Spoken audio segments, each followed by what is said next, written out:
Attempt number two. You can cough if you want. I needed it. Get I it needed it out. right back. I'll edit that out in post. Uh, Uh, hello, Lycos. what up? What up, dude? You're episode one of my new venture, my new podcast venture. Yeah, I'm excited. When you talked about it to me, I was stoked to hear you getting into the podcast game and bringing back this method and ideal of podcast. Because me and you, we were avid listeners of the Art of Wrestling podcast. Yeah, And it's fair to say. it's time for it to make a comeback. And who better to start off this new venture of mine with than my longest friend, Mm. longest standing friend in pro wrestling. Yeah, this is true. We've known each other 17, nearly 18 years now. We were just talking about this with Sosa, and it actually blows my mind. I don't deep it often. Yeah, We're 27 and 28. yeah, correct. And so that's 10 years old. 17, 18 years is actually insane. We were children. Yeah, it's over half our lives. Children. So this is an ode to the art of wrestling. This is going to be a podcast based around my friends' stories, my friends' lives. And who better to start with than you? I know your first, how you got into wrestling, how you first, your first viewing of Yeah, professional wrestling. correct. But for those people who don't know, what were you exposed to initially So with pro wrestling? So I came into year six, primary school, and came back from summer break, and they were like, "Yo, have you seen wrestling?" And I was like, "Nah, I haven't." Sounds lame So as so hell. so, so I went home and I found wrestling, and the first thing I saw was the main event of a November 16th SmackDown, which was Mysterio versus Mr. Kennedy. Finishes like Kennedy goes for the Finley roll off the top. And Mysterio hits the Rana for the pin. Not even a 619 finish. Hadn't even seen the 619. And I was already like, this dude's the fucking man. This is like I couldn't believe what I was seeing. It changed my life and made me want to explore wrestling. And I remember going to like the shop and like sneak buying stickers because I didn't know like what it was really or whatever. And then like watching it as much as I can, try to consume as much as I can on TV, and just yeah, took my life. Also, which is correct me if I'm wrong, is that the post Survivor Series 2007 It's the SmackDown? pre Survivor Series. Survivor So, Series is late that year for some reason. what intertwines us in an even crazier way is that my first exposure to wrestling was the Raw after that Survivor Series. Yeah, So from that Friday to that Monday, we yeah, were it's both crazy. we both Yeah, saw wrestling for the first time. which is wild. But Yeah, then you may have a better memory than I do. How long was it before you started training? Because we started training within a week of each other. yeah, I can't remember which way round, whether yeah. you had 1 week first or I had 1 week first. It's not long. I'm training when I'm going to uh primary school still, so it's Yeah. or like just as I've turned 11. So I must have started like February March time of that that next year. Obviously, 'cause this would be September October when I discovered wrestling or whatever, and then moved on from there. So Even that alone, though, is like, especially to any American listeners or like anyone from outside the UK, it's quite lawless. And yeah, like the idea of seeing professional wrestling for the first time ever, and then within 6 months, like being at a training school once a week, twice yeah. a I week. I was just lucky because I went on Google and searched wrestling schools UK, and obviously I was in Chester, and in Deeside was where our original training school was. And that was just 20 minutes over the like 20 minutes from my house. So I was just very lucky that I had a place I could go to and learn to wrestle. But like you say, for the Americans especially, that's crazy. Like we've just got back from our America trip, and anyone who hears that we've been wrestling for this long or started at this Yeah. age, they're baffled by the idea because it's so strict and rigorous and well, like I guess navigated as And far it as should be schools. in a way. It's hard for us to like say because we have benefited from starting so early. But Yeah, I was going over here. We're in France right now, by the way. yeah, Over here, it's like you start, I don't know, badminton class on a weekend. Like it's like a yeah. club, like it is like a little club Yeah, as opposed to it's martial arts. Like you can go to yeah. karate from like 8 years old. So like you could go to wrestling from like 8 years old at like our training school. Yeah, boy. Indeed, Sosa. Sosa's upstairs. It's just checking in. Sosa, scream hello to the people. Sosa has pulled the unfortunate card of having to room with the dumb Brits. Yeah, He's there was three of us, but Connor Mills is vacated, so Connor Mills has gone to get food. Sosa We just think. listening to our shitty conversation. I'll Feel take free that. to feel free Okay. to applaud whenever you want. Yeah, Get some sleep, Sosa. We won't be long, pal. He's a hell blessed sweetheart. A blessed sweetheart in Sosa. yeah. It's just it's way more stringent in other places. Like whereas it's like martial arts here, where you can just do it from a young age, and I think it's hard to say because I think it does like affect your body, and I think it affects your growth while you're growing. And I think we will see the effects of that later on. Whereas, like right now, we're still both in good nick. Like we're both Yeah, in pretty good condition. I think, say, if wrestling would have caught up to us, yeah. say starting at 18, if it would have caught up to us at like 40s, I think now it's going to be a little bit It's gonna be a bit earlier. earlier, but I think it has its benefits, and it's just about adaptability anyway. Because like now I've got 17 years in it, and they say it takes like 10 years to get real good at something. Yeah. So like I feel like we've got a benefit and a leg up on a lot of people at our age in this industry. So, do you? I think I know the answers. Do you remember how old you were and your first match in front of an audience was? Well, In front of people you did not know. so my first match is 3 months into training because we did the junior At show. 11 years Yeah, old, just to clarify, like yeah, at Connors Key. I can't remember the venue because it wasn't the little. the Albion. It was the Albion. Yeah, it was It's a shut down now, but yeah. weird little venue, but like it was a junior exhibition show, but it's my first match in front of an audience or whatever. And then me and the guy I wrestled, the Combat Kid, uh, You had the Combat Kid, Andy yeah, Jones. yeah, God me and damn. Andy Jones, we became the CM Punk Colt Cabana. We were the touring match for the And juniors for a while. I don't know, I can cut this out if you want to. There is footage on YouTube. I assume it's still on No, YouTube. no, because I did the my first match thing with Ah, Mandrews, sick. and that's like maybe like match three of my I career, but remember it's that. like within the same time period. So that like that's on YouTube, and there's me and Danny Masters on YouTube as well. So Salamin. there's a That's funny just to us. I mean there's footage of me and you from when we're like 14 Well, maybe. that beautifully brings us on to my next point of conversation, which was going to be the YOLO squad. Yes. Actually, even before that, so I was on that junior show with you, Mm. but then I class my first match as the one we did at Knightley's, Yes. where I don't know if you, I hope you remember, we recreated the Amazing. low key Amazing right versus amazing yeah. red spot with like it's the famous one that goes around on Twitter every like what Yeah. 6 months.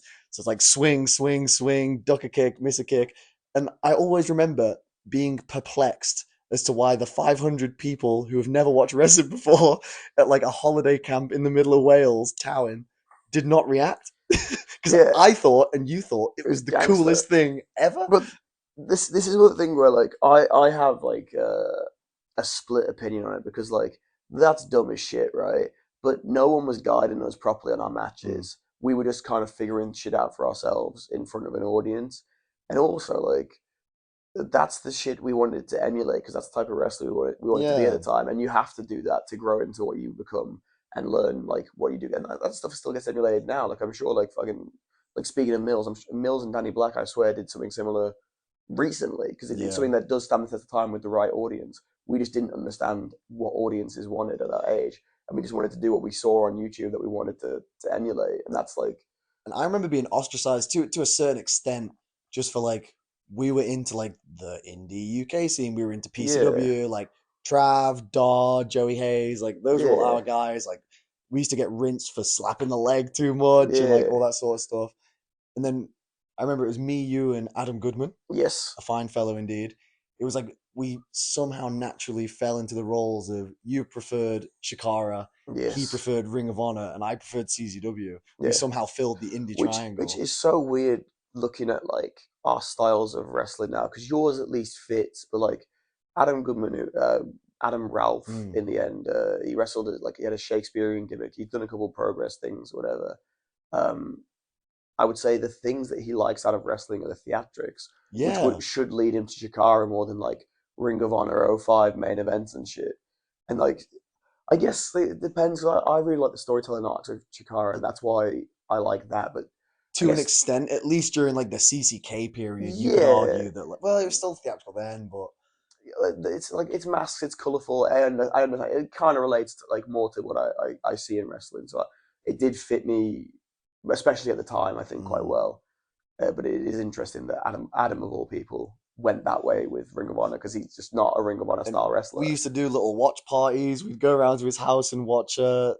I remember one of them was like Generico Steen. I remember that being one of the Yeah, shows. I can't remember which one. It may have been the Ladder House one. yeah, we watched stuff at his house a couple times. We used to do the nightly shows. I remember on the Wednesdays, and we'd end up like me, you, Adam, and another lad just staying at my parents' house as well. Is this the All in same the live. time we were playing Yu-Gi-Oh, waiting for the show Yeah, to start? We we'd would go, bring decks with us. which people rinse on, but let me tell you, Axiom from the WWF would be a big fan of what we were doing at that time. Sister, my zombie deck was unbeaten. It wasn't. It Yeah, was definitely beatable. it was a it was a good time, and we just fucking learning, like going and doing what was it called before it was Fusion Pro as well, CCW. Conway County Wrestling. There we go. And there's Yeah, footage of us at like third, maybe yeah. like 14, There's 15. footage of Drew wearing my extra bikers Oh yeah. and another wrestler's kick pads and his Converse because he didn't bring his gear to this show because he didn't think he'd get on. And then me and Drew got booked in a match, and Humble beginnings, my we had to friend. throw it together. The match is dog shit, but it's just funny seeing him in like my spare bikers and kick pads and Converse blatantly underneath. Then within a year, we're like teaming as the Yeah, YOLO Squad. yeah, YOLO Squad TV on yes. YouTube. That was our YouTube That channel. YouTube channel still exists because I don't know the login, so it still exists. And it only has one video on it, and it's our It debut tag exists match. against our will. Yeah, Like I wish it I wasn't. might report it for like horrible child endangerment or something because Please it, get off. it needs to Get it go. off. Because every so often, the guy who makes my videos who's sick, but every so often he tweets it, and I'm like, I fucking know. stop sharing it. Don't let the people know about this. We can. I won't edit this out. I'm going to be honest. The No, people. it's funny, If there was ever a time for people to know. but that's like our debut match. That's the only video on the account. And then we were teaming and just getting beaten up, as I remember, Yeah, every week at like holiday park shows. I remember one at like Robin Hood, where like maybe I was taking the heat, just getting slammed on the floor. My 14-year-old supple body. You were yeah. talking about skeleton and like all that shit before. Well, This is gonna this is come what into I'm play later saying. on. Well, everyone talks about it's that the Deej and Combat Oh Zone yeah. used to get like Adam Cole to bump on the floor to prove it doesn't hurt to like convince trainees that wrestling was easy, so they'd come back. But like I remember our original coach, I'm not gonna name him, but like our original coach would do the same thing where he'd be like, "I'll take a bump on the floor, show me it doesn't hurt," and I would just do it because I'm a moron. But I'd be like, "Oh, but it does hurt a lot, quite a bit actually." I'm so glad you verbalized this because I have told this story to people and it sounds Yeah, unbelievable. Like, because guess what? The bump hurt, yeah, so we have to do bump drills again yeah. until it doesn't. It's so fucking stupid, man. We Like were children. we were impressionable kids, and I'm thankful wrestling schools are where they're at now in the UK, Mm. where it's reputable people and not pricks taking the training. Because we were just impressionable kids being led by fools for the most part, and then it got to the point where like when me and Drew were teaming frequently, and like just before we started to like branch out and do stuff, like we were taking some of the training sessions at the school, and that's like if me even saying that is obscene.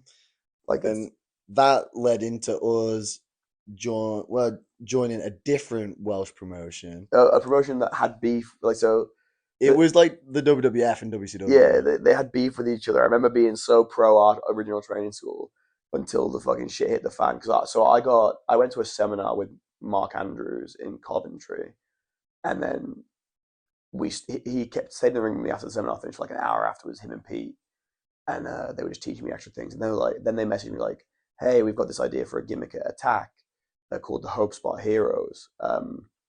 We want you and Danny Jones to do it. So can you do this day at Christmas?" I was like, cool. So I got on I think it's the second mistletoe, but the first one with like proper branding or whatever. Was this wasn't the was it the little tour one? Yeah, Yeah. so it was How old are you at this point? fuck 20, it's either 2014 or 2015. Was it like 2014, what, I want to say 2014, 16? but I don't yeah, know. Like 16, 17, I would have been maybe out of push. But I remember I went and did that. So it was Bristol first, then Cardiff, and then Netherton, which is like near Mm. Tyler Bates area. And it's when the 24/7 bell was introduced. And I had like the best 3 days of my life, right? And then I come back, and then I wake up the next day once I'm home. I got a message from our like original coach being like, "You didn't come to the Christmas party. We need to rethink your position in this company." And like me and Drew had already been speaking about we need to move on, but that was like the nail in the coffin. Had we started going to Dragon Pro seminars and stuff at this point, or was this after? I think I always get fuzzy with the we had done timeline. our first one, maybe, or maybe it came after this because I'd met people at Attack that first time, maybe. Right. But so it's around this time. Because But you met everyone first. I remember yes, that. but then I remember we secretly snuck to the other training school the first time, What a hilarious which is concept. that's hilarious as it is. Like, grow up, we could have just gone, but then obviously we just started going there instead and left. But then, like, I remember I sent them like like, despite the shittiness of them, I sent them like a nice message being like, "Look, I'm going to do this, but thank you for everything, whatever." Mm. And I remember, like, even to this day, like, a partner of one of the wrestlers on the scene trained at our original training school, and she was telling me about how when she was there, they would bury the fuck out of me, like, because this when I was injured and retired, they'd bury me and be like, "That's why you don't branch out and do the indies because you end up broken and done in like Kid Lykos." And then Damn. I didn't know they this. would put you over. They'd be like, "Yeah, you got to do it properly like Drew Even did," though I left even though we did the exact same thing at one. the exact same time. And then if this is when you're retired, I was already doing death matches at that point. Yeah, So like which is not. also is the antithesis of like everything they'd stand against. Yeah, it was so weird. And like recently, a friend of the show, Jim Smallman, he took He's not found out yet, but he is a friend of the show. he took a member of his family for a haircut, and he randomly ended up getting his haircut next to our original coach's wife. And she was like, when they were talking about wrestling, she was like, "Oh, you might know two lads from our old school," and they brought us both up. Didn't bury me this time, which means maybe they've made peace. But Mm. when Smallman told me that, I was creasing. I was like, "Oh my god, what a joke!" So that's like, it's insane, really, because also we were watching every single Attack MV that would come on YouTube. Yeah, I remember you'd bought some of the DVDs, DVDs. yeah, back.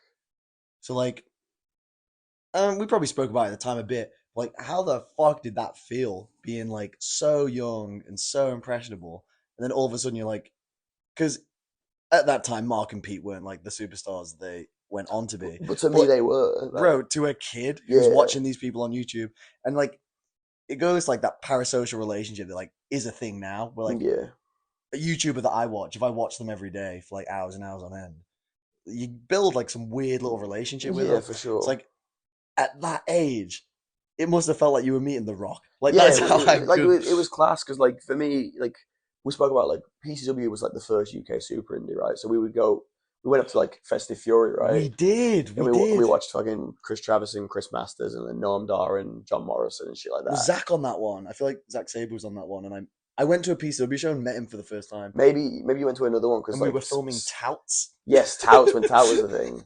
But like I remember those were the guys who were the top of the scene, right? But Mark and Pete were like exceptional, especially at that age. And like you had the Hunters, who have always been incredible. And Mark and Pete were probably younger than we are now. Like yeah, at that point, they yeah. were Well, insane. Mark would have been 21, and Fucking no, Mark hell, would have been like 22, maybe. that's Pete would have insanity. been 19, 18, and that's what they were doing at that stage. They were fucking ridiculous. Like you could tell they were special. So like meeting them and then for them to spend that extra time at the seminar and then to bring me down to Yeah, Attack for sure. and then just get close with them or whatever. It was like it was just sick. And then we started branching out and doing like all sorts of shows.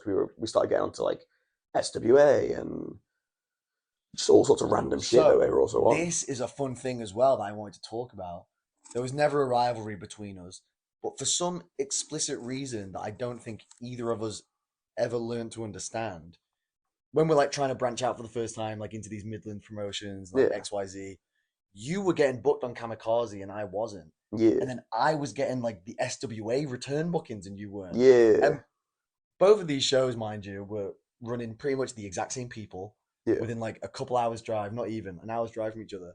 I never really understood why one was using one of us and the Yeah, other wasn't. I don't know because it wasn't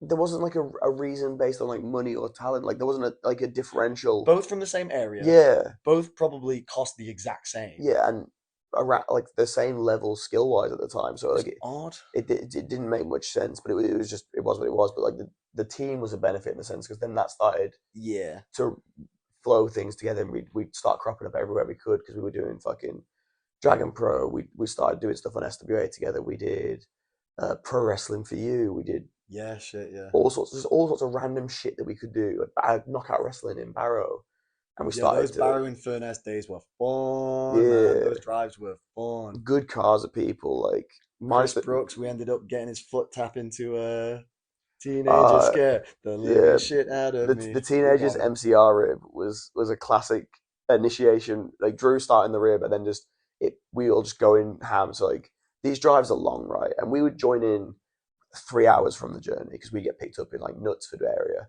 whereas they'd start obviously in Birmingham. And by that point, Chris is already fed up and he's got a short fuse at the best of times. But then I remember teenagers came on the orcs, and then when it But finished, yeah, Drew just kept singing the chorus. it's a catchy Yeah. chorus. And Chris is getting annoyed, so then obviously I'm gonna join in and back my boy and sing the And then chorus. I believe Ridgeway was in between us. He Yeah, probably joined he in. joined And in then this went on for an extended amount of time. at least 15 minutes, at least. Which, when you deep it, that's a That's long that's period of time to bare sing annoying. one It's chorus. jarring. But by the power of God, somehow, because Chris always had his feet up on the dash, Yeah, I saw his little toe tapping. He yeah, didn't sing along, he, but I saw his toe tapping. he got hooked in. I know what he's made of.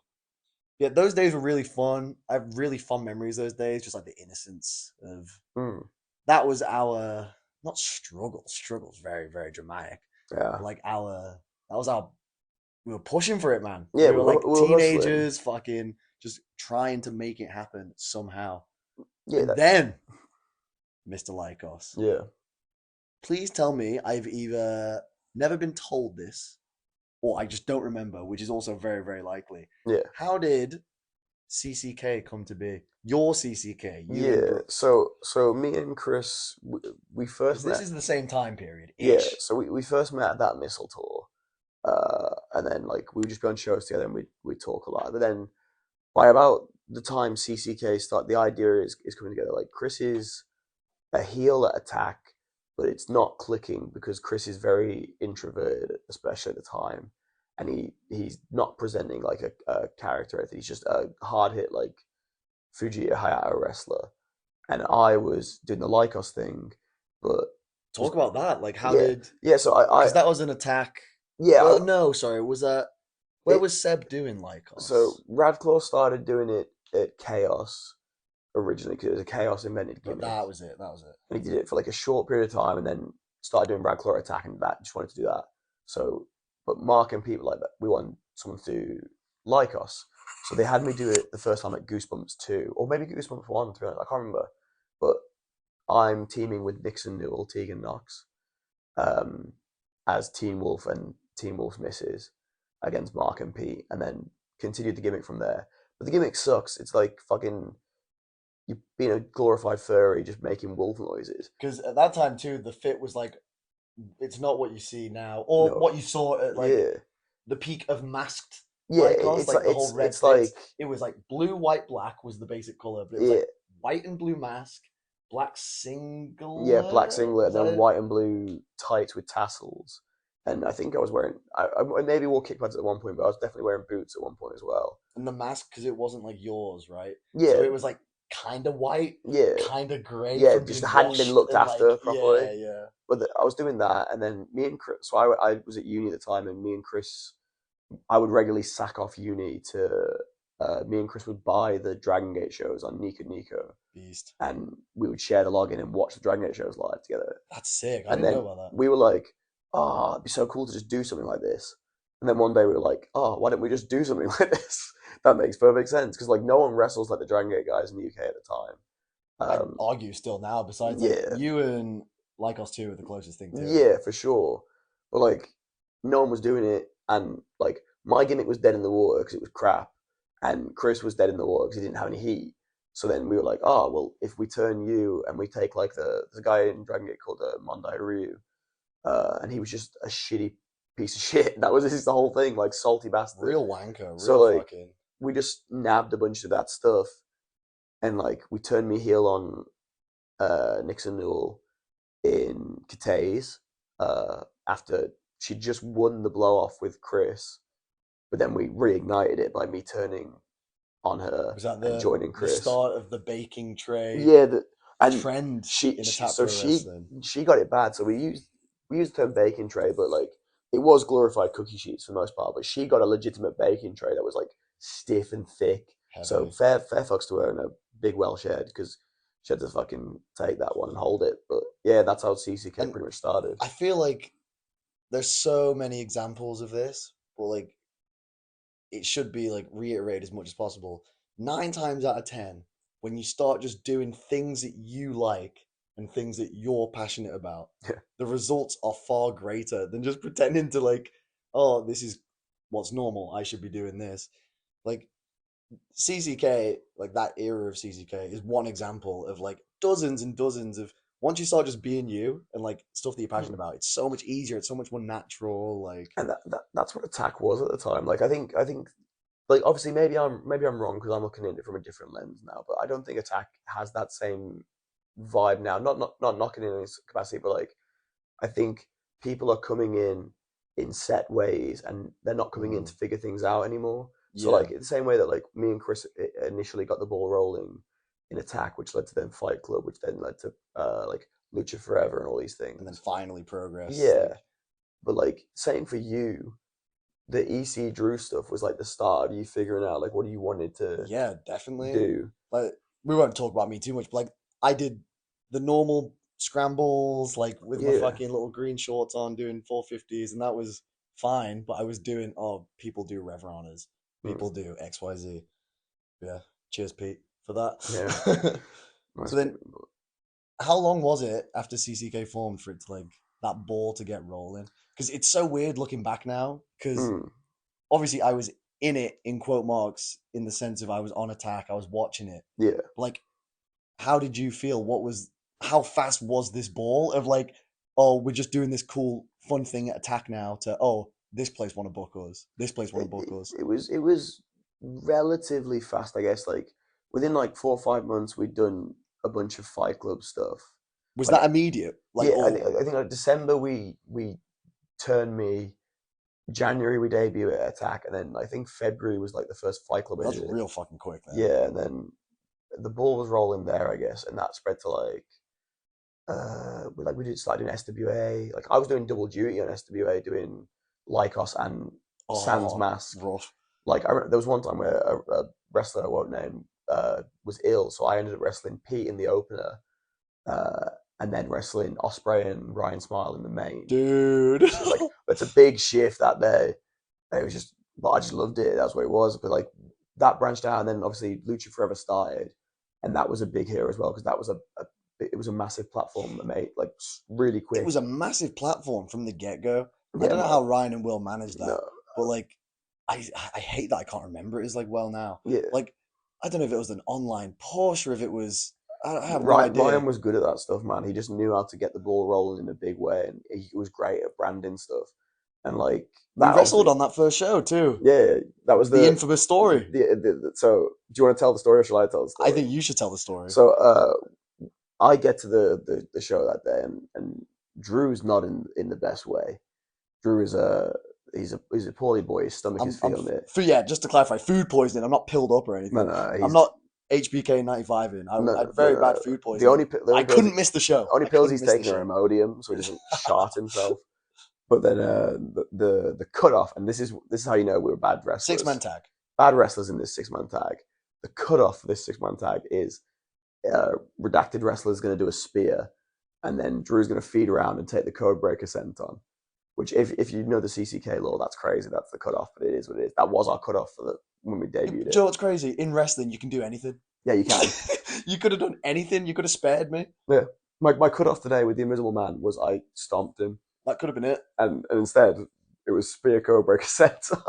And how did that go down? Go on, tell the people. Drew Parker leapt from the air, was speared out of the air, and then as I'm on Chris's shoulders, I look down at Drew.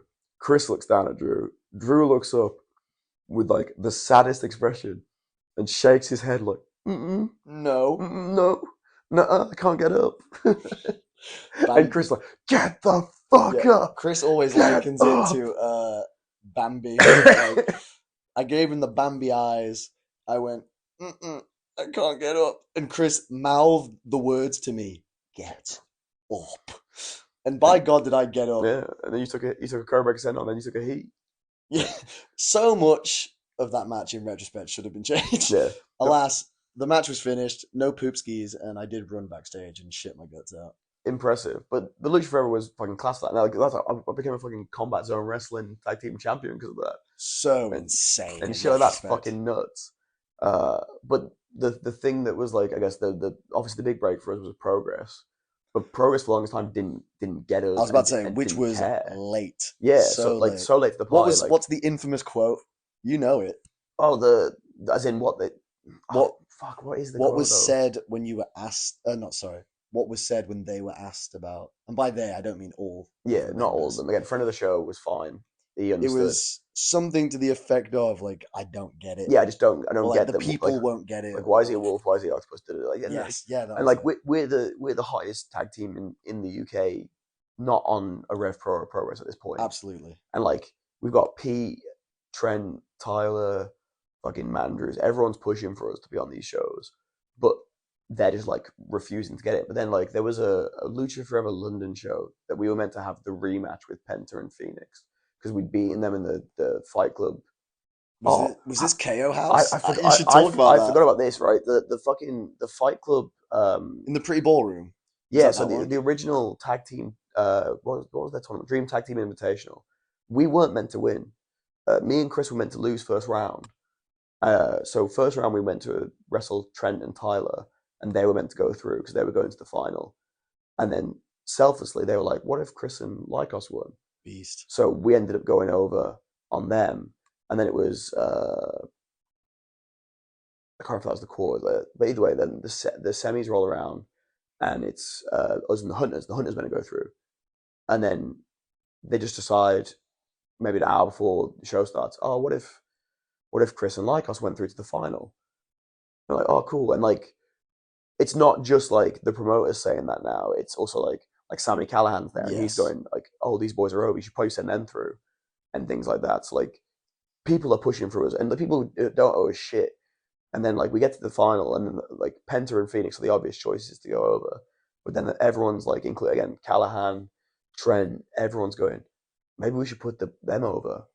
So they put us over, and that was like a massive thing for us to go over. I was gonna say, because if my memory serves right, it's from that point on, it's like peak CCK. Yeah, that iteration of CCK. So because it's not long until after that we debut at Progress, but you're like 19 years old. Yeah, to me, I'm at uni. I'm making fucking more money than I know what to do. Like, how did that feel in the sense of, if we talk about it pre-Progress? Because I feel like once you guys debuted at Progress, it was like a constant peak. Yeah. Like, so leading up to that point, are you, like, to get real with it, are you feeling not entitled, but are you like, yeah, we should fucking be on Progress? Are you like just enamored with the fact that you're over just enjoying the ride? making money? It's funny. Because for Chris, it was different because he's like at our age now. Yeah. And like, he knows he should be on those shows. He knows like that. Yeah. Whereas, are you just happy to? I'm just happy to be here, man. Yeah, I'm kind of just enjoying the ride. Like, I do think at that point, like, we were rising. I was like, oh, maybe we like. I definitely I'd sent CVs to Progress in the past for Endeavor. Wow. Off a Mark recommendation and stuff. But like, I never heard the thing. I was like, oh, whatever. And I was just enjoying what we were doing because like, we were rising, and again, we were making money. It wasn't a problem. Like, you didn't need Progress in that sense. Yeah, like it was just like, I was enjoying what I was saying. But Chris is right in the sense of, like, he knew we should be on it, and there was no reason why we couldn't be with how over we were. But like, to circle back to what I was saying, the Lucha Forever show in London was meant to be the rematch with Penta and Phoenix. Gets cancelled the week of. Like, this is like Tuesday. The show is on the Sunday, which is the same day as Progress. On the Thursday, we get a message from either Smallman or Glenn being like, do you want to come and debut at Progress? And we're like, cool, yeah, okay. So then we go down. It's Bang the So it Drum. was that last minute. Yeah, it was real last minute, like 3 days out, and they write into the show where like Trent and Tyler are going to go over, and then we're going to run out and debut. And yeah, that's like an infamous pop in that, It's especially that iconic, dude. Manchester It's iconic. venue. Like it's a very special venue to me because that's a very special moment in time where like we shake the hard cam shaking, the roaming cam Yeah. shaking, the fucking people, like everyone in the building's on their feet, and we fucking like because no one thought we were going to debut at Progress because we like they would even get tweets about us and they would just ignore them and shit. So people just thought it wasn't going to happen, Yeah. and then we debut and we're off to the races. The next show we win the tag titles in the main event. We drop them back the following show to set the story into Ali Pali, and then we open That's ladder match, right? the first Ali Pali show in front of 2,000 people with the ladder Even match. that, like, so the CCK shit, like, that snowballed fast. But then even once you got to Progress, like, that snowballed fast too. Yep. Every, like, milestone you hit, there's like Do you know what's the most fuckery part though with all this? no. By Ali Pali, I've already fucked my shoulder. Oh my god, yeah. Yeah, because again, Do you want to talk about like yeah, I don't give a fuck. Like, so like we wrestle out, shoulder collarbone? yeah, shoulder Which first. yes. So we do OTT at National Stadium. That's my OTT debut, which is fucking Where are we in class. the timeline here of like we're We post DTTI? post Are we DTTI, post pre pro Progress debut, but pre Ali Pali, pre Ali obviously, Pali. yeah. So maybe we've won the belts. We haven't dropped him yet. We haven't dropped him in Birmingham yet. Oh, so you're fucking high as a kite. Yeah, we're rocking Yeah. and rolling fast, and go to OTT, and then just accidents happen. Dude drops me, dislocates my shoulder. They tell me it's gonna be like no time, like really just rest up or whatever. So then go to Rev Pro the next day.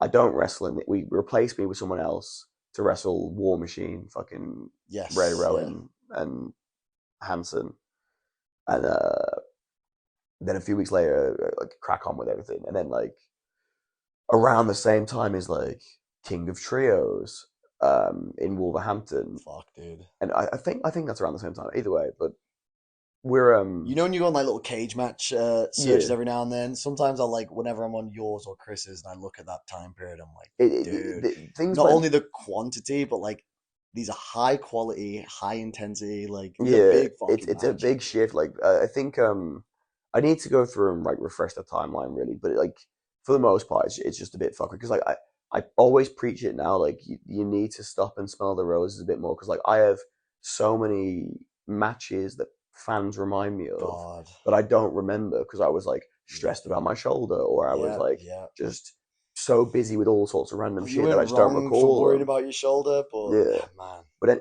yeah. Ali Pali, my shoulders like fucked. Like I remember we pulled out of a North show the day before, and I pulled out of another show the day before that just to make sure we could do Ali Pali. And I remember the fans of North, like a certain subset of fans, were like real fucking shitty about us when we wrestled on Ali Pali. They were like, "Oh, so they're well enough to do Ali Pali, but they couldn't come to Oh Newcastle." man. And it's like, yeah, because we hadn't ever wrestled for North yet. We didn't want to risk getting injured, especially when I've got a dislocated shoulder already. The day before we do the Yeah. 2,000 people Alexander Palace show, like that does take precedence. So I remember that time period being weird, but like it was just fucking cool, man. Like those moments outweigh the negatives of the shoulder, or whatever. Yeah. But eventually, like that catches up, and I have to fucking go under the knife for the first time with the shoulder and then I get the real fun like comeback and attack and stuff following that, and like Yeah. that's I a real remember special that. moment wrestling Tanizaki, who I love. Fuck me, And yeah. I remember he was doing Facebook updates on his tour, and he compared my return pop that day to like so his big career highlight is winning. He won the Bravegate title in Hakata Star Lanes in front of his daughter, and the whole venue's behind him, right? And in his little fucking write up for that day, he said he felt like my return was equivalent to that, That's and I was so like, that's the beast. coolest That's so fucking sick, shit. Like I've dude. got screenshots of that on my old phone. Just The like that's the nicest coolest. dude as well. Yeah, Like it's so nice when you meet like someone who you see in such like a you see him in such a high fucking light. yeah, And he's just the nicest dude, the yeah. chillest dude. So to have that on top of it, Like like we fuck. still talk a lot. Like he wants to Hell come yeah. to England and do more stuff, but like like I wrestle in Activel socks that he sent me because he said they'd be good for my ankles. When I went and did Takeshita's anniversary show in Osaka, he came to the show just to watch me wrestle and show that he's just a That good dude. rules. He's That a fucking rules. good dude. Then what's the time period? Is it like almost a year then between shoulder and collarbone? It's not even Because it was America, right? yeah. So like I return in June or July that year, and then we go in August. It's really quick. We go in August to America. We go. Me and Chris go and do the crash in For Tijuana how many hours? for 8 hours. Mexico for 8 hours. Yeah, we went in, got a workout, went to the Lucha Museum, went to the show, and then left immediately. We go to Philly, wrestle in the ECW Arena, win the Progress Tag Titles from GYV. We go to Boston the next day, and me and TK are opening the show in a singles, which is a very random thing.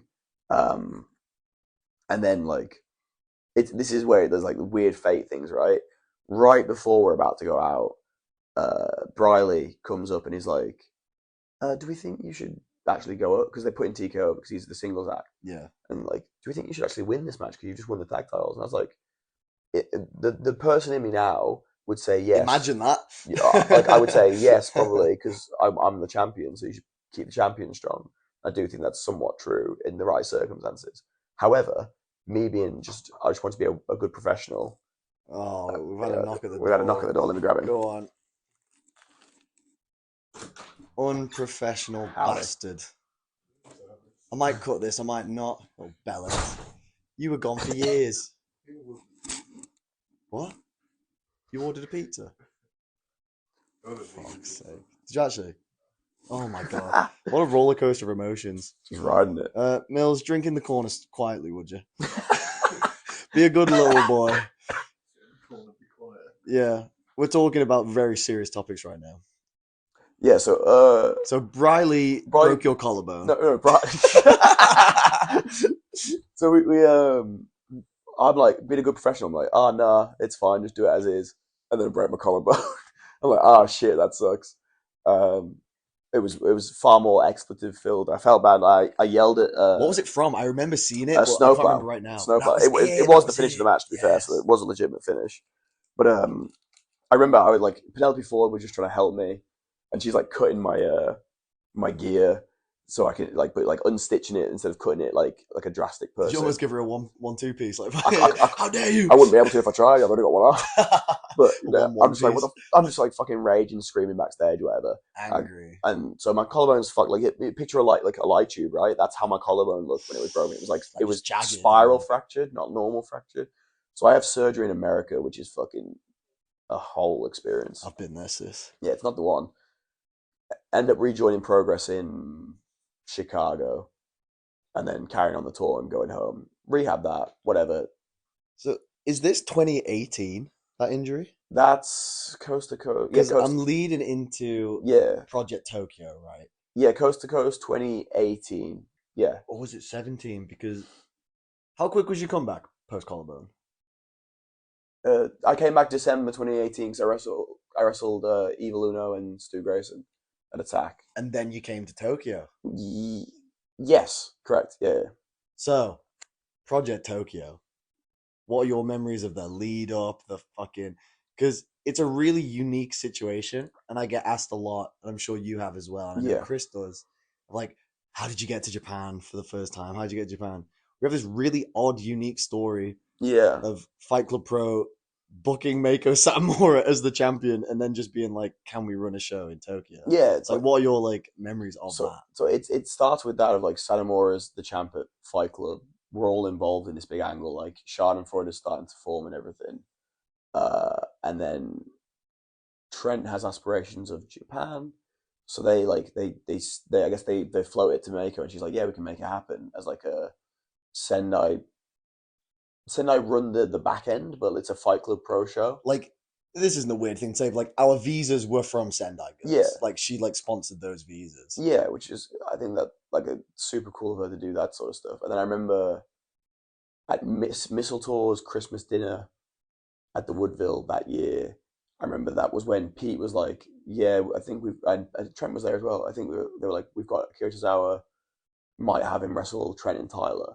But then like this is NXT, not NXT UK, but like It's happened. WWE has happened. Yeah. So then Trent and Tyler can't be on, and Pete's going, "Well, the only logical team that makes sense." No, not team. He's like maybe because he knows how much I love Tozawa. He's like maybe you and Tozawa have a singles, but that doesn't really make sense. As beast as it would have been Yeah, to it would have been wrestle gas, Tozawa in a but singles match at but K-His. then we end up with this. It gets announced that we're going to wrestle Satomura and Tozawa, which is fucking dope as shit. And then we're doing Big Japan as well, which is cool. Like that Oh came out of yeah, we did like nowhere. the 3 shows running up as So well. it all gets announced, and that's fucking dope. And I'm just back from shoulder injury.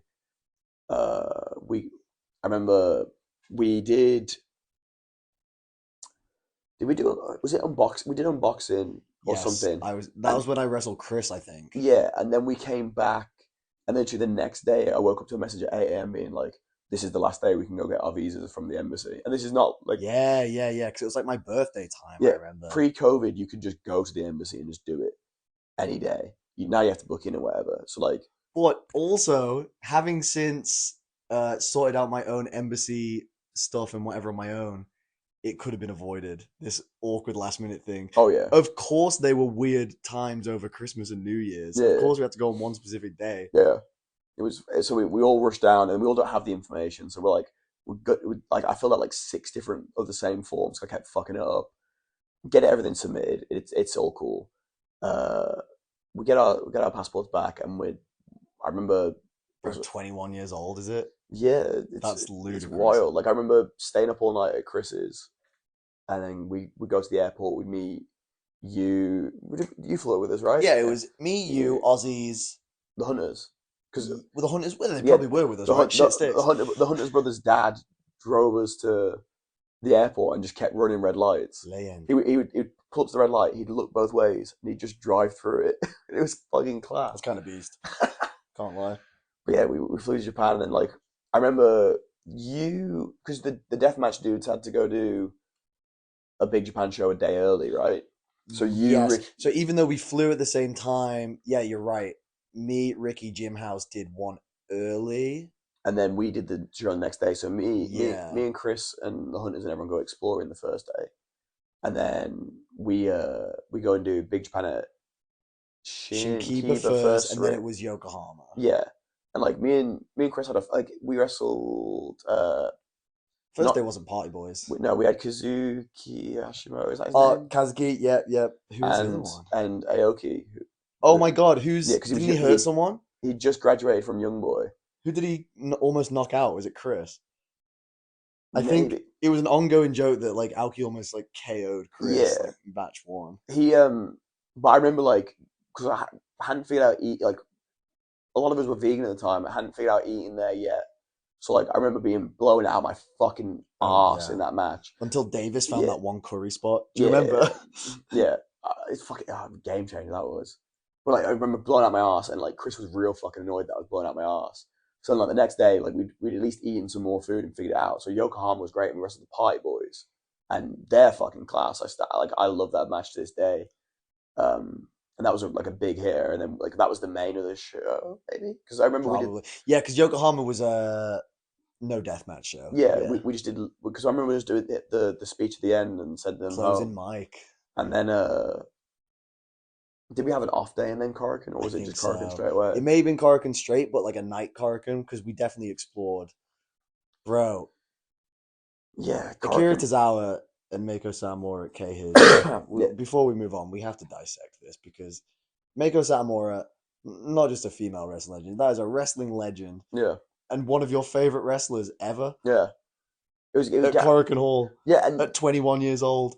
it was stupid anyway because we like the show started with like the professional side of like Satomura and the promoter from Fight Club running down the card, but then Schadenfreude interrupts and we get a promo seg. That's the first time Lykos does the Ois because I'd always wanted to do it, but I never got the mic time. And Chris just gives me the mic and Corrigan and just says, "Just do it." So I'm just doing it because You know why, don't you? Bro was shitting his kecks. yeah, There was but no way he was going to take but it. the Ois is funny to me because I stole it from Naruki Doi because Doi just does it for no reason. Rookie Doi. And Chris has wrestled him since, I think. yeah, right. So like I just started doing that, and then we do the promos. Like then we have the match right before the Death House Korakuen style, and it's just fucking mental. Like I got to take one of my favorite wrestlers of all times, big sequences. I got to take get Doi coming up again. He randomly did the Doi 5 and the Bakatare Whoa. as one of Which his is so moves. weird Yeah, without it's even like. so odd, but like that match goes great. That's what got me and Chris our DDT jobs Yeah. because Takeshita's there because Mao and Speedball are wrestling on the card. Well, Takeshita was there, and I found out since Takagi, the Yeah, Takagi was DDT there as promoter, was well. Yeah. there, and then Tasaka, who we wrestled for the Big Japan president, he was there too, Oh, and okay. that's how I got my gig. Like a few months later, was from that. Oh, I didn't It's like know that. it was this really weird thing of like, if these people didn't go just to watch these Yeah. shows, like none of us would have got like any Yeah, return. literally, we spoke to them after the show and they were real nice to us. And then literally, we got back, and within a week of us being back, we've been told by the Fight Club guys, oh, yeah, DDT is going to offer you first time 6 week stay, Lit. which is awesome. And then, like, So this is where you need to help me out yeah, because after January, by May, I've gone, and then I know nothing in the sense of like we don't contact each other as much. yeah, Like, what is this time period basically from early 2019? yeah. That 12 months So went before COVID. Like, it, what is that? it's fuckery because, like, I swear, like, it's like January 9th or something is the Fight Club show or something like that. January 22nd or 30th, something around that time Yeah. is Progress where we wrestle the swords, which is where my shoulder comes out again, Is that when Chris get and knocked out? Chris I gets remember knocked the being there. fuck out. So our Yeah. match goes to a no contest. But like again, went through rehab for my shoulder. They told me I didn't need surgery. And you were on the electric ballroom floor for hours. I Yeah, for remember. hours. Like Who popped your shoulder in? Someone popped your shoulder in, and it was horrific. I had to leave the no, space the staff put it back in like once the ambulance finally came, after but hours. after hours and hours and hours because like fucking Angelico piled coats on me because Angelico's a good brother, and he was trying to keep me warm because I was on the floor for hours on end waiting for a fucking ambulance. But The ring gets taken down around yeah, you. there's nothing open The in the venue. fans slowly leave the room around you. It was real awkward and just like Yeah, you won't take it the wrong way, but sad. Like yeah, that it for had to sure. come to this to where like there is a human being in need of assistance, and we're in the middle of fucking is Camden East? Is that East London? Oh fucking It's no. northwest. Northwest, God bless. But yeah, waiting hours for one fucking Yeah, ambulance and and the Bismol. biggest rib is the hospital's a mile down the road. Yeah. It's so stupid. Sis, I could have carried you there. Yeah, fucking like because later down the line when my shoulder was coming out more, I remember I Ubered to the hospital after a TNG show Unironically, a good because it idea. was quicker. Yeah. But yeah, so it comes out, rehab it. I do As if that happened that fast. I yeah. So completely forgot that it the was like whole the same CCK month. runs so fast for those And like the injuries. same month as Project Tokyo, you Yeah, got injured. I had no fucking recollection of that. but March I do Mania weekend. Like do Chikara, fucking In Species, Rev Pro in the WrestleCon menu, all sorts of Your shit, right? bounce back's insane, by the way. Yeah, The recovery times and then like doing these big runs. yeah. Like It's like that mania is like stupid. mid March. It's It's real dumb. stupid. Great Mania weekend, and then that weekend we get back from that is when me and Chris signed our DDT contracts. I'm using quotation marks because they're just like In Japan, it's a little different. yeah, It's a little it's different, but you sign a contract, Yeah. right? So I was going out for 6 weeks, and we'd seen Takagi at Mania weekend, and, Mania. he that's when he told us about the pool show, for example. Like we were going to get the pool one and the elephant show and things like that. So he was like, "You're going to do all these fun shows." So it's like, "Fuck, this is awesome." Oh my And god. then we do a show for Riptide in Brighton, and it's us, the Aussies, and White Wolf, Team White Wolf. And I know early in the match, I take the Aussies like all one way, like they reverse Razor's Edge hold you and then flip you into the flip bump. And I didn't really want to take it because my shoulder was crap, but I remember being like, I can't be a pussy, just gonna take it. So I Yeah. took the move, and then I think that plays a factor in like then we get to the high spot where it's like it's meant to be like something, something, something. Me and A Kid end up on the apron, and we double super kick the boys, and then we end up doing this like Spanish fly off the apron. But I super kick whoever I'm meant to super kick, and my shoulder just comes out. I'm just like fuck. But this is like I'm like, fuck this. So I had no fight left in me, so I just I left the match. And that was like the decider. So we kayfabed it. TNG was that following Tuesday, 3 days later. So maybe you knew, El Fantasmo knew, that match I don't remember. I was talking about this earlier because of the Invisible Man stuff. Hmm. Is it me, Chris, and Inflatable Lycos versus you, Invisible Man, and El Phantasmo? Yes, I completely. You've unlocked a memory. So Yes. that's my retirement match for the longest. Yeah, and That only us match, knew. yeah, and Yeah. only you guys knew, and Jesus. then me, Chris, and uh, Inflatable yeah, Lycos. me, Chris, and a Hallowicked and Frightmare travel to the attack show that next day, the Wednesday, where we're going to announce it, and so they get to know as well. But like on that show is like Osprey and a bunch of other people, and none of them know. So like Chris wrestles Giselle Shaw, match finishes. As he's leaving, we do like the me grab the mic and it's like Yeah. talk about something, and then that's where the if you've seen the retirement speech, that's where it happens. And like the thing of like coming, the people coming out is a shoot to some degree because no one knew. So like they all come out and they're like, "What the fuck?" and like they're Yeah. shocked by it.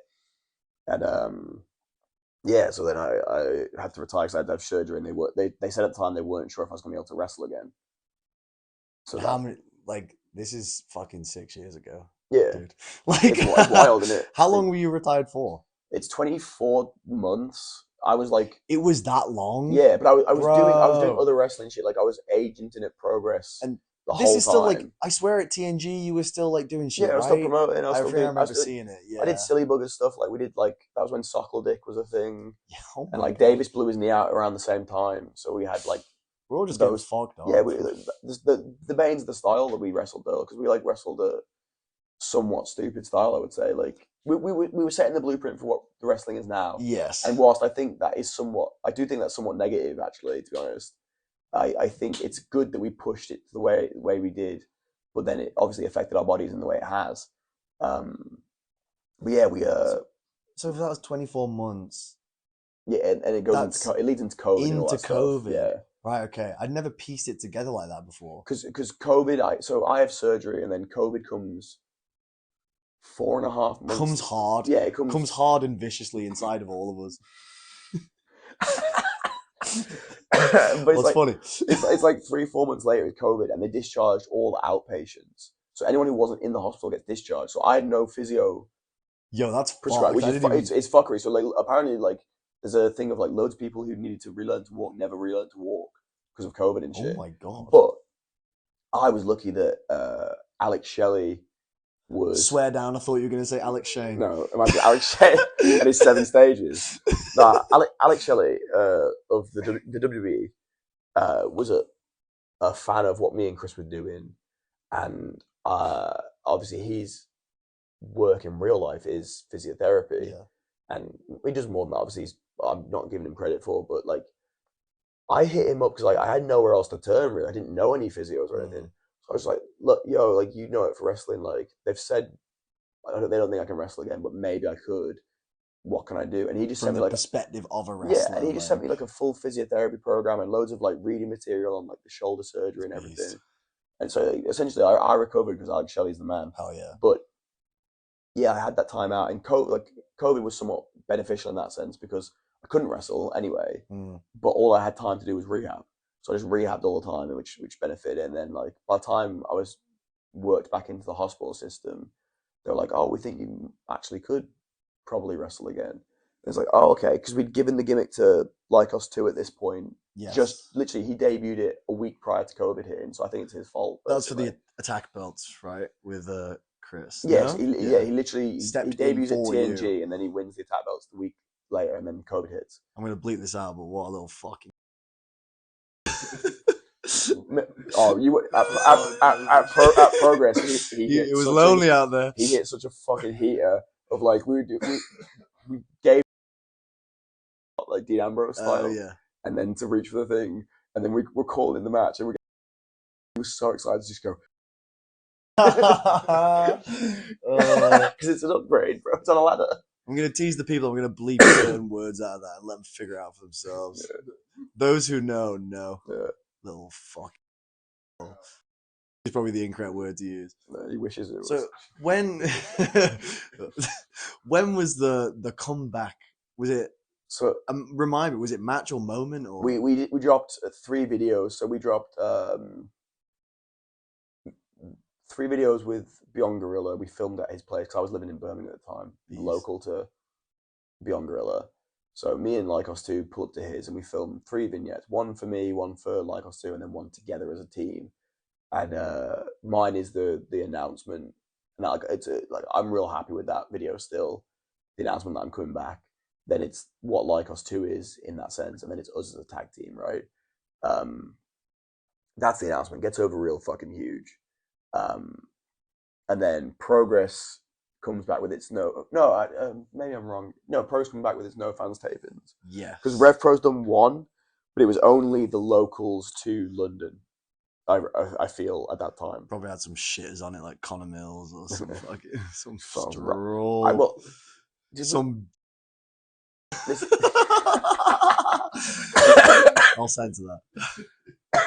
But we Progress announces I'm coming back as well, and to this day, this is the first time I'm addressing it. Someone I remember putting on the Facebook announcement because it got over massive everywhere, right? But someone put on the Facebook announcement was like, "Give it 3 weeks till he's injured again." What a sad fuck little... off! Haven't been hurt properly in fucking 5 years, you little also, cunt. just imagine being that sad. Yeah, Gimps. And like, but there was a lot of hatred towards wrestlers at that time because of other things. So I understand that, but also grow up, you fucking fanny. Look at me now, pa. I come back against Chuck Mambo on those tapings. Damn, you'll come back with no people. Yeah. Fuck, I've never like pieced this together I'm before. I'm like Drew McIntyre with the belt, bro. No, at least you didn't win the belt in front of no one. Yeah. So but in that time period of tapings, me like us to Ridgeway, Ethan Allen, and Luke Jacobs have the most matches for Progress because I think at the end of the year we taped a year's worth of shows, but like on delays, like every 2 or 3 weeks, right? And by the end of it, me and Ridgeway were the most matches with 25 just for Progress that year, which was like good for the tapings era. And then we re-debuted at Rev Pro, like I think we'd done me and Joe just started teaming. Me and Lycos too just started teaming everywhere, and it just kickstarted right back into the groove like nothing changed. Do you remember how it felt then, going from like, because when you retired, you were, I'm trying to think of the best way to put it. You were Chris's tag partner. You're not going to get offended by this. I know you won't. You were Chris's tag partner then, whereas now Lycos 2 is your tag partner, or like to a certain extent. Yeah, for sure. And I think, and I don't think we all talk about this enough, or at least I don't see you enough, like all of you two Mills in the corner over there, that like Brit Rest, I'm not going to include myself in this, was forced to like skip a generation because of everything that happened in 2020. Like, there should have been 3 more years of the Chris Brookses, the Pete Dunnes, the fucking Mandrewses, whoever being at the top and like leading the way. Whereas then like everyone either left or got kicked out.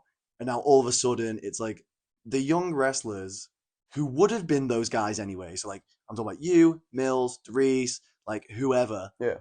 You would have been those people, but you were forced to like become, in quote marks, the guys. Yeah. Like way faster. So like, was that weird? Because then not only that, you've got that responsibility, but now you're also like leading a tag team. Well, I think it's weird even now because like I think inside baseball, but I think there's no mid card in the UK really anymore.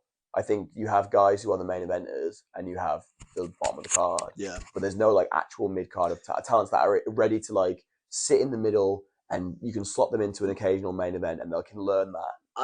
You're trying to drag people up way too far. My interpretation of what you're saying is that I think that's a bad thing. I know, I agree. Yeah. I think it's really detrimental to the scene. I think it's why the scene struggles. 100%.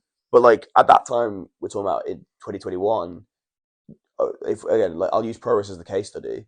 You only had 4 people who'd actually main evented Progress shows prior to COVID on the roster still, and that was Cara. Spike's in that, me, and who am I forgetting? I'm forgetting someone, but there was Sunshine Machine. I don't know. No, Ridgeway hadn't main evented prior to COVID, and Sunshine Machine I don't think had main evented prior to COVID. It's slim pickings. It's a singles wrestler. But like Luke Jacobs hadn't. Like Luke hadn't done that. Yeah, yet. So it was a case of dragging people up. It's weird. Like none of you're forced to be, for lack of a better term, superstars now. You're forced like, who's going to carry the boats? Like, and that's tough, especially like after after the triad that hit wrestling, Yeah. bro, how do you did you feel pressure at the time, you lot? Because like I had Yeah. no, I was just watching from the I, outside. Do I you know what I mean? remember Like like, and this is like I would like to think I'm a better person now, but I remember having disdain for people that I actually liked who during COVID left, and then when we'd rebuilt it at that point, started to come back. came back and reaped the rewards. I remember being pissed at I don't think like that's bad. because I remember that there'd be a lot of rewriting of the narrative where like in promos and everything they'd be like we rebuilt the UK. Mm. Like no, you just came back when we'd done it. Yeah, I don't think you're bad And for like, feeling like that and at that would all. piss me off, That's very and justified. that would like, yeah, I just don't know. It would make me think less of people I actually do like a lot because of it, and that's I don't think it's unreasonable, but I don't think it's fair to put that on them because I'm not looking at it from an objective perspective there. And then Um, we've skipped this generation, or like the guys who should be the mid to upper card and now the upper card. Now all of a sudden you're the progress champion. yeah, Like, is that not an insane timeline to go from like being retired, being told, "Oh, you'll never wrestle yeah. again." You come back during COVID in front of no one, and then I remember watching it live. How long was it after fucking So COVID you won the belt? It was like a year, maybe. Me and Chris do our match in September of 2022. Emotions House, I remember it. And the Yeah, office is like I'm going to use the office because I don't want to name names because it's not fair. But the office is not happy with that just match. say Kid Lykos too. We They're know who it they're is. fucking livid because me and Lycos two are heels, but that match makes me an insane babyface. Mm, But it's non-canon. Me and Chris is bigger than Progress in that I instance. agree. Yes. But they're fucking livid. And like in fairness, I let them yell at me. I went, had a shower, came out, and then I yelled back at them, and then they apologized, and it was what it was. But then like I initiate off the back of that, like I do the hair match with Mambo. Not long after, defeat Mambo, take his hair, then start the rehabilitation process where like we do the Sunshine Machine tag in December or January, where like I'm trying to beg for forgiveness and ask for forgiveness, and I'm starting to turn the audience with me. And then I do the same thing with Warren Banks, who'd been a big person I was wrestling at the time, trying to get forgiveness there. And that starts like this slow groundswell. So by the time we get to, I was like, this is February, March time. I'm like fucked off with wrestling real bad. Like I'm Mm. so angry about like a bunch of shit. And like I remember I booked to go to Thailand just to get away from everything. So I was like, I fucking hate this. But like right as I was I leaving, remember this. Holy shit! Yeah. me and Spike Trevay was just talking because we were acquaintances, I guess, at Progress, and we'd run ideas by each other because we valued each other's opinion. Because You were speaking to each other today. yeah, about just random shit. It's 'Cause still an yeah, ongoing. Yeah. yeah. Me and Spike are really close now, which I love. But like at the time we weren't, but we just bounced ideas off each other. And I was like, I remember putting like just literally throwing it out there. Like like, it's a shame we can't work together because it's a perfect story to do this to play with the mask. Because after I wrestled Chris, so many of my peers in higher places were just like, you don't need that because you sell like an ultimate babyface without it. Did And you you split mask guy? yeah, we And did I remember tear that. mask and Yeah, it yeah, comes down yeah. like almost Desperado esque and whatever, but it's a very common lucha thing, and that's what I like out of wrestling anyway. So it was perfect. But I just said to Simon in passing, I go to Thailand. Maybe 2 days into my Thailand trip, Simon Spike is like, I just keep lying up at night thinking about what you said, Wow. and he's like, I want to figure out a pitch that we can do this. And I'm like, cool, let's figure out a pitch then. Wow. A day later, he's messaged me like, oh, I didn't have a pitch, but I've already told the progress office this is what I want to do. So like Spike goes to bat for me massively, That's and then great. anyway, fast forwarding because I don't want to ramble too much on it all, but the ball's starting to roll right. So it comes to strong style, and I'm meant to be going over, and then it gets I'm getting like no answers from anyone in the office, Mm. and it's been changed that someone else is going over strong style, and not only they're going over, but they're going to challenge for a different title that isn't the world title and lose, and that's it. There was no reasoning for it. Rough And I booking remember that. like I ended up having to have like an actual argument, and like maybe again this is unprofessional of me to some degree, but it had to be done. Of like, what are we doing here? Like, I don't care if I don't win. You've got a roster full of people who deserve to win it more than the Yes. person who's already made about to win it. And in fairness, that person, once I spoke to them as well, were like, I understand your point, so fair enough. But they change it and they end up going with myself again. And I have the strong style run, and like that goes fucking great because it's a groundswell of Scenes. support, Yeah. big moment. And then me and Spike have our feud, which plays out over 7 months, 8 months. And we planned every step of the way. And like, because with how hot it was, there was like, even Chris was calling, like, I think you should just beat Spike in the first one. And we had to kind of back ourselves and know that the payoff would be better Yeah. if we took longer. It's so tempting. Yeah, it's the Cody Rhodes WrestleMania 39, Cody Yeah. Rhodes WrestleMania 40. But we end up getting to the cage match, and it's one of my favorite moments in wrestling. Like, it's like we have people banging on the cage, and like there's the crowd shot that Graps on film got of me like Emotions, walking through man. the audience after. It's I like it's remember real. I was in my house in North. What was it streaming on? It was live on something. Progress on Was it on demand, Progress but on it was Demand? just free. I remember crying watching that match. Yeah, I don't know. It was just the realest thing ever. because we decided to reconnect as well. Because like when you went to Yes. Japan, to circle back to something you I said just connected earlier, with everyone. yeah, Absolutely everyone. naturally you separate anyway. It's just harder. Like I remember for the first like 6 months, I'd try and keep up with your big Japan matches and everything, but it just becomes impossible, and It you really do does. disconnect. It You're really so far. does. And I'm terrible at communicating with Oh, anyone. me Anyway. too. Don't worry. Yeah, we'd like kind of started reconnecting again. Maybe I would think I was retired at this point. Yeah, I think. But then I remember messaging you after that. I was just like, yeah, fucking which was magic, fucking dude. that was awesome to It get was even that. magic. And So the good. juice job was real good, and you put that over, which is Oh like yeah, that's a big that's what I win. was looking out for. Yeah, so like that's a special Huge, moment, dude. and like Progress Wrestling. We were 10 years old. Well, it wasn't even around then.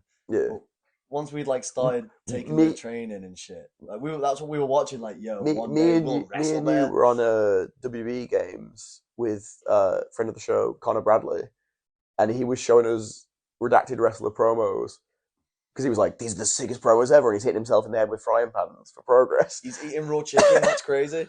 And we're like, what the fuck is this? And then at the garage time, so like it's crazy to think how far it It came. is. So what's next? Uh, Where are you? Well, I know you're in France. I'm in But France, and what is next now? Because when you think about everything you've ticked off, you've done Japan trips with us. You've done Japan trips on your own. You've yeah, done Mexico on your own. America now with Lycos too. yeah. You don't have to disclose goals No, on the I fucking. don't give a fuck about talking about goals, Do you want to be seen on Tubi every Wednesday? Yes or no? bro. I'll take 10K. Yeah. No, That's too sweet.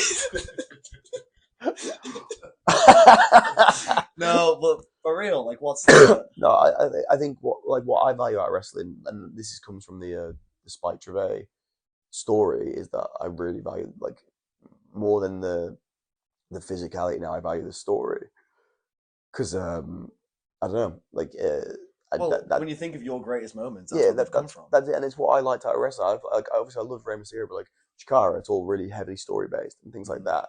Like I really like that stuff, and I really liked getting the chance to actually do it and cut promos and do this stuff. Not to break the kayfabes too much, but like in Progress right now, it's very story heavy for you. Yes, You know, which is like well, like fun. Mills is obviously sat in the corner. We've just had a Oh my big, god, he is. a big like three-way ladder match, but like I keep joking, like what a fucking worker I am in the sense like I took a backdrop on a ladder and then I just did like Disney for morons a little bit, and it was just like I was just poor man's theater, but like telling our story because I'm just like that's the step for us because the whole point of that match is Mills and Nico have to win the belts because they're the special tag team, and like Sunshine Machine are the supplementary baby faces, and me and Joe are just the fucking me and Lycos two are just the dudes in the middle who have to sell our narrative. Yes. During this, we're the utility belts of the match in that sense. We just fill time whilst they do the coolest shit because they're the ones that deserve to do the coolest shit because that's what the match is You're for. edging Christian, bro. Yeah. You're edging Christian it off. My goals as a whole, I said it in that like little documentary I did with Pipe Bomb Productions, but Where can you watch that? you can watch that on my YouTube account. Beautiful. Which is Kid Lykos.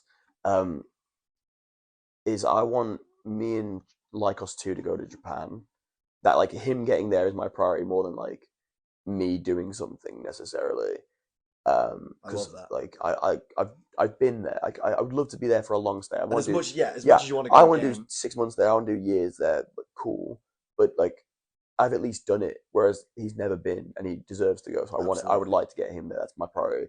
As far as like wider wrestling goals, I think my biggest thing I just want is progression, and I think I've done a lot of the UK stuff. I've done a lot of the European stuff. The next step is like I either need to be in Japan learning from wrestlers there, or I need to be in America learning from wrestlers there. And that is either you're in a company like a Noah or a New Japan or a DDT or anywhere that can accommodate us, or it is going and getting signed to a company in The major America. deal. And Yeah. I think with the characteristics that I have, the right goal would be to aim for like something like an NXT contract, and that's going to upset people, I think, because people are very like they don't like hearing that about certain wrestlers, but that is the wrestlers just want to progress and do better and become better wrestlers, and you can't do that if you're not in the game in those Absolutely. places. So I think those are the goals. And I know some things I need to work on to get there. I know I don't know some things I need to work on to get there, but that's the beauty of it. It's just the fun of it all, and like it's not like either's out of the cards because like even with the Japan stuff, like stuff was like discussed last year, didn't come to fruition. So it's finding the right time and the right moment, and that's all it is. Wrestling is timing. So I've known you long enough now, 17 years, yeah, which is absolutely obscene to know any other human being. yeah, Uh, your relentlessness, whether it be progressing your wrestling career or coming back from these injuries that you had when you were younger, I have absolutely zero doubts that whether it be you and little Lykos going to Japan, that will come to fruition. I have no doubts that you will like get either these big contracts or like these long term stays in Japan. I have absolutely zero doubts, yeah. I and I'm very appreciate very that. excited. The relentlessness is just being It done. Like really is. That is the word that I would use to describe it. Is relentlessness. Whether it be like to come back from the injuries, like dude, getting one bad injury is like hmm, I've never had an injury, but I've been out. You know what I yeah, mean for like months at a time, and it's yeah, like mentally, I really struggle with that. yeah, Let alone like, oh man. So yeah. I just It's really rough. respect it. I really do. I do think being injured makes you a better wrestler. I think I can see that. you I have can to see have that. one that makes you rethink the game a little bit, but you endeavor to not have any. And I Yep. don't wish any on anyone. But I do think if you go through one, you gain a different understanding of certain things, at least, or at least a different understanding of yourself. Because you talk about like your internal strength for like mentally how it feels. Mm. Some people haven't ever had a mental battle like that because some people don't necessarily struggle as bad as others with mental health stuff. So then, when you get one forced upon you, you have to then at least learn to deal with that, and you gain a new understanding of yourself, which is interesting, I think. Calm seas don't make strong sailors is a very true quote that Yeah, applies to this. true. And I think that's a beautiful way to end it.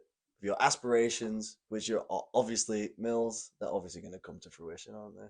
They're very beyond realistic. It's an inevitability. And Kid Like Us One. Where can all the people find you on all the socials? I'm at Kid Lykos on Insta and Twitter and it's X in it and TikTok.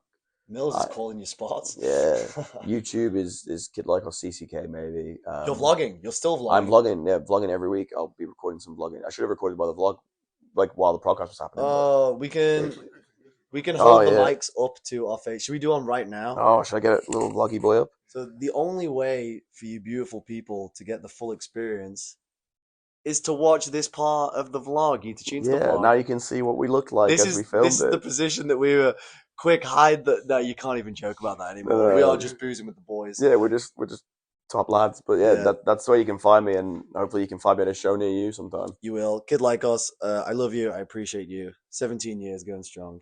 Here's to 17 more, sister. Goddamn right, sir. Let's Thank do you. it.